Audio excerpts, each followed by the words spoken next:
ہمارے معاشرے کے بعض طبقات میں یہ رواج پایا جاتا ہے کہ جب کسی کو کوئی بڑا ملتا ہے، بڑے کو ملتے ہیں لوگ، تو اس کے گھٹنوں کو ہاتھ لگا کر سلام کرتے ہیں اسے، اور کئی اس کے قدموں کو بھی ہاتھ لگانے کی کوشش کرتے ہیں اور قدموں کو ہاتھ لگا کر سلام کرتے ہیں۔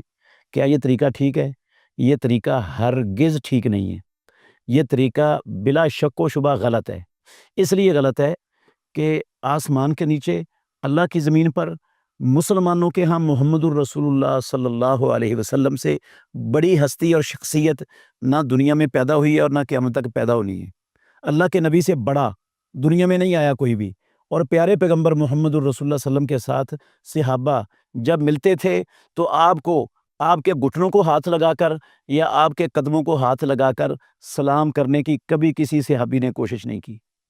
اگر اس کی اسلام میں گنجائش ہوتی، یہ ادب کا طریقہ ہوتا، یہ احترام کا راستہ ہوتا، یہ عزت اور تکریم کا ایک عمل ہوتا، تو اللہ کے نبی سب سے زیادہ تکریم کے، عزت کے، احترام کے حقدار تھے، اور سب سے بڑھ کر صحابہ رضوان اللہ علیہم اجمعین اس کو جانتے ہوتے اور اللہ کے نبی رسول اللہ صلی اللہ علیہ وسلم کے ساتھ یہ کام کرتے۔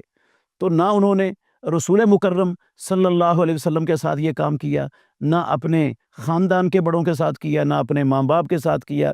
یہ جو جھکنا ہوتا ہے نا کسی کے سامنے، یہ حقیقت میں عبادت کی صورت بنتی ہے، اور عبادت صرف اللہ رب العالمین کے لائق ہے۔ اللہ کے سوا کوئی عبادت کے لائق کائنات میں نہیں ہے۔